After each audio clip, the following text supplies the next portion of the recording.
Sana, I want to start by giving some context.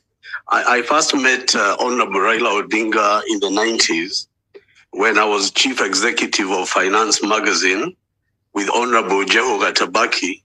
Gitobwi Manyara was running the Nairobi Law Monthly, as Dr. Willie Mutunga will remember. And Pius Nyamora was running Society Magazine. And sometime in the mid-90s, Kenneth Matiba bought The People and put Didan Bogua there and David Makali. In those days, when we were interacting with Raila Odinga, he was really a lead voice in the second liberation and the no reform, no election cry and calls of that era. Now, the reason I'm raising this issue of where these things started and why I think I need to raise my voice, because some of the things Dr. Miguna has been saying over the years have not had a corroboratory voice, and they are very important. I did not participate in the last general election by choice because other than the BBI marriage that was crafted by Uhuru Kenyatta and Raila Odinga, there was nothing that was being offered in that election that could be able to liberate the people of Kenya. And yet I could not support William Ruto, so I decided to stay quiet. But when the election results were announced and Mandamano began in Kenya, there was a call that maybe they can redeem themselves, Azimio la Umoja. So I flew from Diani to Nairobi, and I met a group on the first day of Mandamano that Raila Odinga had convened in Riverside Drive. And when I got there, I found several people. I found James Orengo, I found Amolo Otiende, Senator Ladama, Ruth Odinga, Wajakoya, Professor Makau Mutua, and I will remember if I've forgotten who else was present. And the moderator of that session was Professor Makau Mutua, kind of asking, we have begun this Mandamano and why? So several speakers spoke about why the Mandamano was an option, why we are going back to the streets, and at that time, the danger of people losing their lives. And why I have come out at this time is because of what Raila said in my presence. He stood up and said that he had wanted William Ruto to govern and give him a chance to see what kind of president he would be.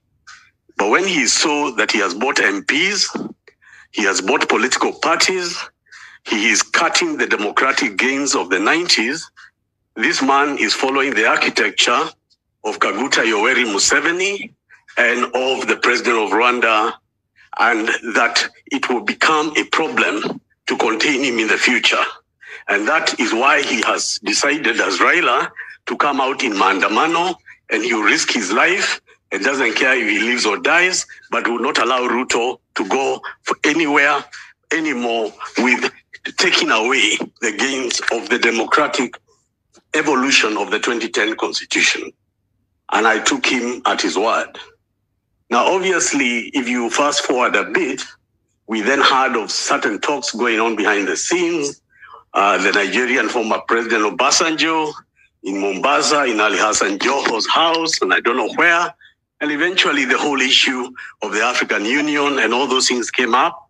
And that was a way of removing the issues that were important, that were to be captured in NATCO, which means that the killing of democracy means there is no opposition to hold the president to account. Why? You buy MPs, you buy political parties, you use money and power and influence. And in fact, Azimio la Umoja had the majority of MPs. But this man bulldozed his way unconstitutionally, bought parliament, and forced a majority government. That is when Ruto became a thug. The moment he took over the National Assembly by force, and then I decided at that point, we are dealing here with a monster. And since that time, he has taken the opposition for a ride, and a ride, and a ride again. He called them to NATCO. There was no intention whatsoever to implement anything of the NATCO, including the IBC. But thank God for these children of this nation of Jay-Z because of their struggle, because of the deaths of the people we have today honored by remembering their names, this dictator has begun to implement just one part of the IBC reforms. And I know Dr. Miguna will agree with me that this is even itself dangerous, because who is going to appoint that panel?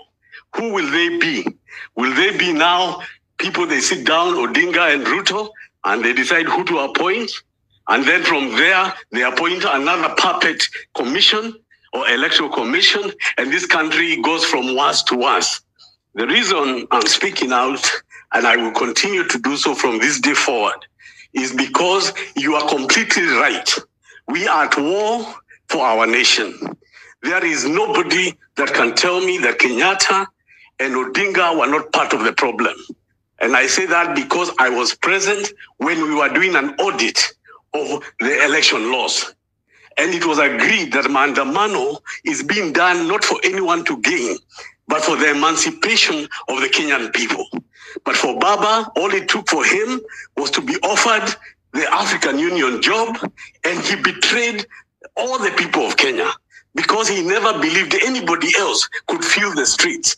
In fact, I remember when people used to fight Dr. Miguna from Nyanza, they used to say Miguna cannot fill the stadium. Miguna has no army, he has no military. They never said anything about his ideas or what he was saying was true or untrue. But what has now happened is an awakening across regions, tribe, across all gender, and people of Kenya have said no and have come out. And they are forcing certain things to happen. The second thing I want to raise is the issue of the military. You know, the law that directs Parliament to consider the deployment of military is contained in Section 241. Now, 241 has two sections. Section 3B allows the Minister for Defense, without a motion of Parliament, just notifying to bring out the military in cases of disaster and emergencies. But Section 3C allows Parliament to have a motion to bring the deployment of the military and then specify what they are supposed to do. Now, what happened with the military being brought down on the streets of Nairobi was illegal because they never had a motion tabled in Parliament. Nothing was declared what the military presence and deployment meant.